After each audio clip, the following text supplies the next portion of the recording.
So students, we are discussing the elemental analysis or ultimate analysis. And in my previous video lecture, we have discussed the determination of percentage of carbon and hydrogen. So here we will be discussing the determination of percentage of sulfur. So what we do, a known weight of coal sample is taken in a small tube. You can see the diagram. A coal sample is there and it is kept inside a capillary tube. Now this tube is now placed in another tube which contains fuming nitric acid. So this tube which contains capillary tube which contains the coal sample is now placed in fuming nitric acid solution. So this tube is now placed in an outer iron jacket. So this tube containing fuming nitric acid which in turn contains the capillary tube with coal sample is then surrounded with iron jacket, and this whole setup with iron jacket is now kept in a furnace. Now this furnace is heated at 300 degrees centigrade for 4-5 hours. On heating, carbon which is present in fuel forms CO2. Hydrogen which is again present in fuel forms H2O. Now the carbon and hydrogen analysis we have already done. So sulfur, we know sulfur if present forms SO2.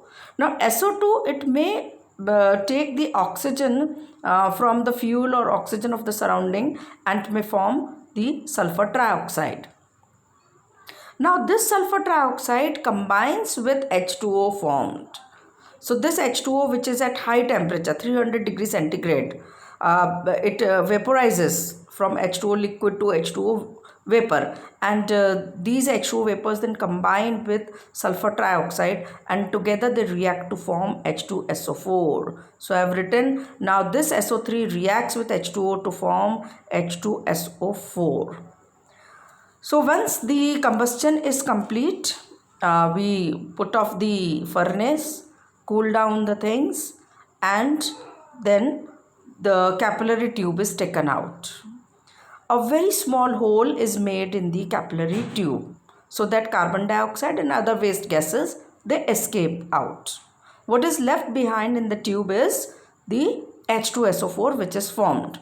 So the tube is now carefully broken and H2SO4 which is formed is transferred to a beaker.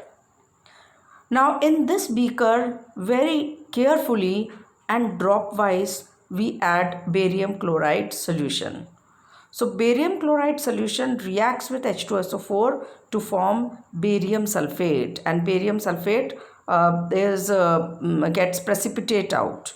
We can see the precipitate settling down in the bottom of the beaker. Now a funnel is taken and we prepare filter paper, fold it and keep it inside the funnel.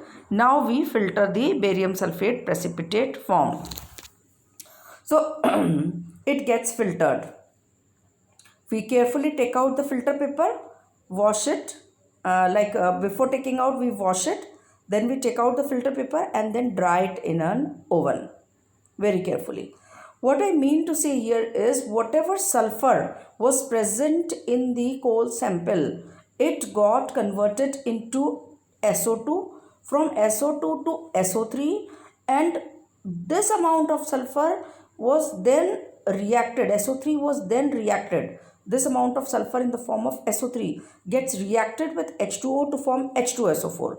So whatever sulfur is there in H2SO4 is coming from the coal, that is the fuel. So now this H2SO4, when it reacts with barium chloride, care should be taken that each and every drop, each and every particle gets precipitate out. So H2SO4 reacts with barium chloride and forms barium sulfate.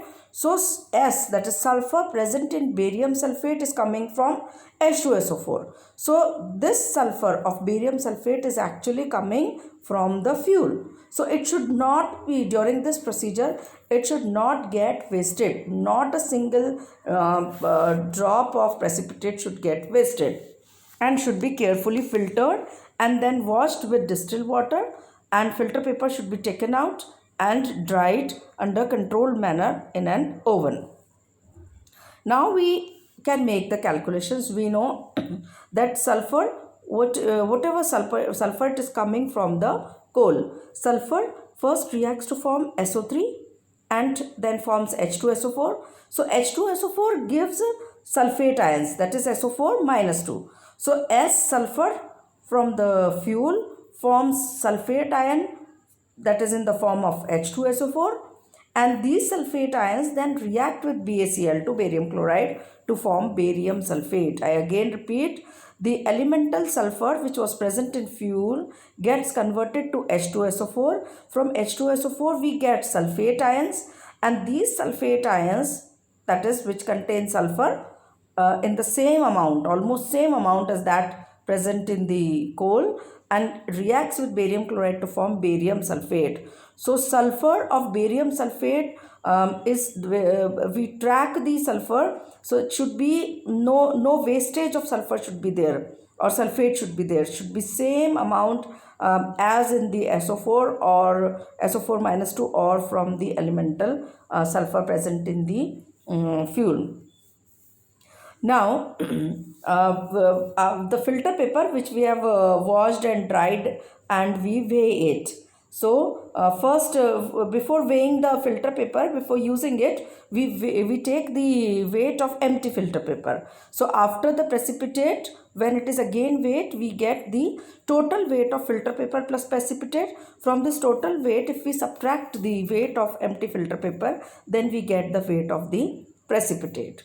So we start from the calculation, that is weight of coal sample taken is suppose X gram, then weight of barium sulfate precipitate is suppose A gram, that is which we have obtained after subtracting the total weight of precipitate and filter paper, after subtracting the weight of empty filter paper from the total weight of filter paper plus substrate. So we get A gram. Now we know the molecular weight of barium sulfate is 233 gram. So we say 32 gram of sulfur is required to form 233 gram of barium sulfate, or we say 233 gram of barium sulfate contains 32 grams of sulfur.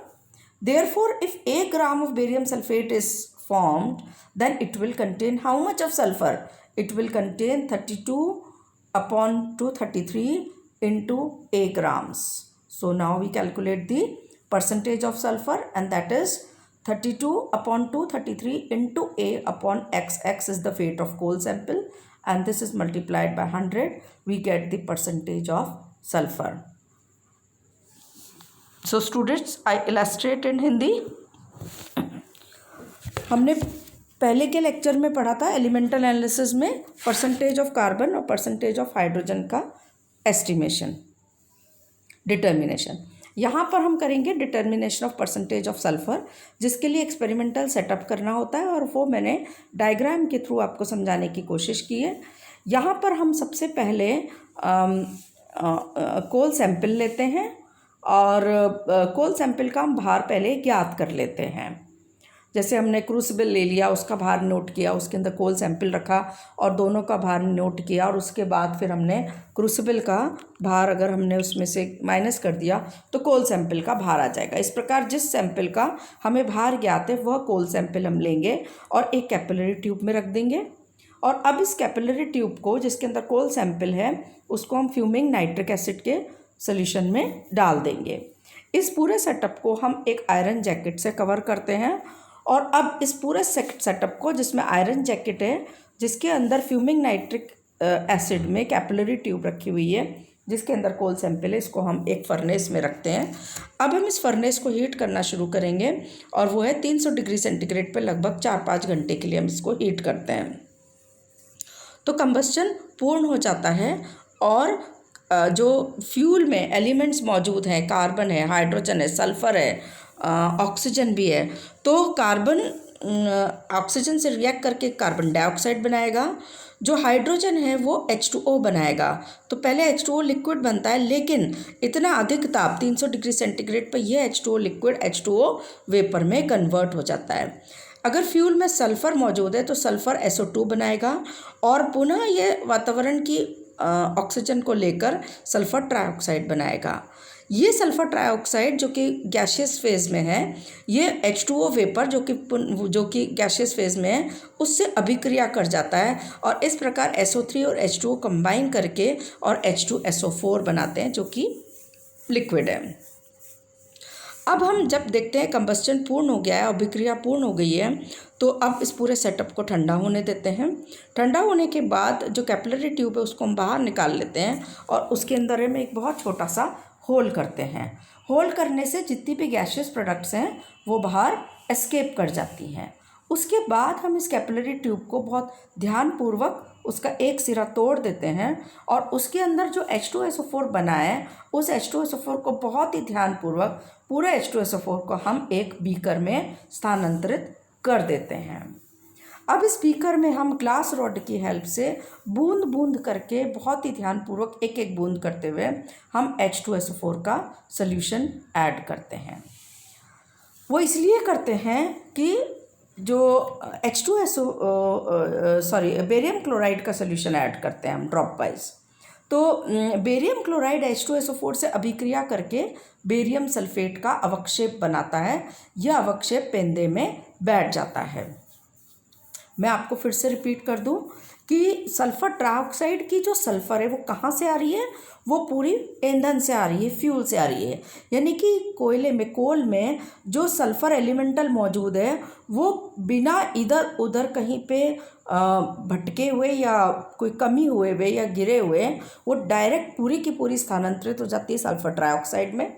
Sulphur trioxide कोयले से ही प्राप्त H2O से अभिक्रिया करके और H2SO4 बनाता है।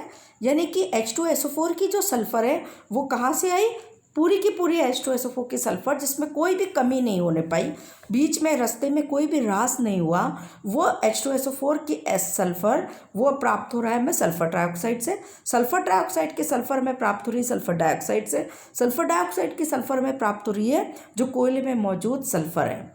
इस प्रकार ये पूरे स्थानांतरण प्रक्रम में कोई भी चीज़ की सल्फ़र की कोई ह्रास नहीं हो पाता।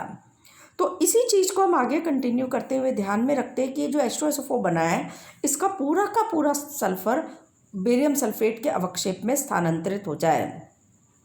इसलिए हम बहुत ही ध्यानपूर्वक बूंद बूंद करके बेरियम क्लोराइड का विलयन डालते हैं जिससे कि पूर्णतः बेरियम सल्फेट अवक्षेपित हो। अब जब ये अवक्षेप बैठ जाता है पेंदे में तो अब हमें इसको छानना है। छानने के लिए हम एक खाली फ़िल्टर पेपर लेते हैं और बैलेंस पर रखकर इस फ़िल्टर पेपर को तौल लिया जाता है और उसका भार नोट कर लेते हैं। अब इस फ़िल्टर पेपर को हम मोड़ कर और उसको फ़नल में फ़िक्स करते हैं और अब इस अवक्षेप को हम छानने की प्रक्रिया करते हैं। तो अवक्षेप जो है वो फ़िल्टर पेपर के ऊपर रह जाएगा। बीकर में जितना भी अवक्षेप अभी पेंदे में बचा है उसको डिस्टिल वाटर की हेल्प से वॉश करके और पुनः फ़िल्टर पेपर पे ले लिया जाता है। इस प्रकार जो एक एक ड्रॉप का बेरियम सल्फेट है जिसके अंदर सल्फ़र है जो कि हम ट्रैक करना चाहते हैं बिना गंवाए उसको इधर उधर, उसको हम पूरे सारे को हम फ़िल्टर पेपर के ऊपर लेकर आते हैं। इसको हम कहते हैं वॉशिंग। तो कई बार रिपीटेड वॉशिंग करने के बाद और छानने के बाद अब हम जब देखते हैं कि ये पूरी तरह से छन गया है तब हम इस फ़िल्टर पेपर को हम इसको ओवन में डालकर और कंट्रोल मैनर में इसको हम ड्राई करते हैं। जब ये पूरी तरह से ड्राई हो जाता है तो इसको हम ठंडा करके बाहर निकाल कर और ओवन से और इसको अब हम तौल लेते हैं। तो अब जो बाहर आएगा वो filter paper plus barium sulphate के प्रेसिपिटेट का भार आएगा।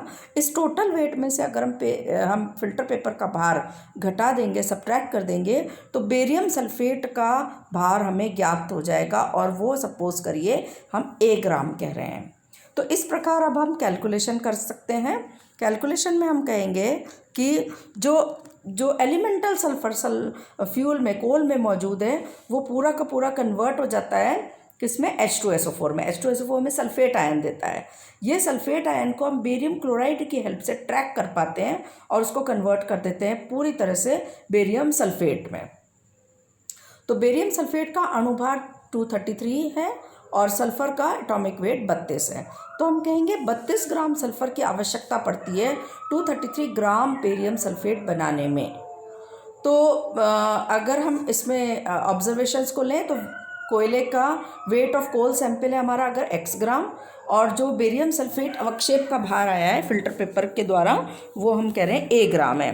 तो हम कहेंगे 233 ग्राम बेरियम सल्फेट में यदि 32 ग्राम सल्फ़र है, या 233 ग्राम बेरियम सल्फेट बनेगा 32 ग्राम सल्फ़र से, तो 1 ग्राम बेरियम सल्फेट कितने ग्राम सल्फ़र से बनेगा? वो हो जाएगा 32/233 इंटू a ग्राम। तो प्रतिशत मात्रा सल्फ़र की होगी 32/233 इंटू A/x। x यहाँ पे कोयले का भार है जो कि हमने स्टार्टिंग में नोट किया था, इंटू 100। तो इस तरह से सल्फ़र की प्रतिशत मात्रा को हम ज्ञात कर सकते हैं।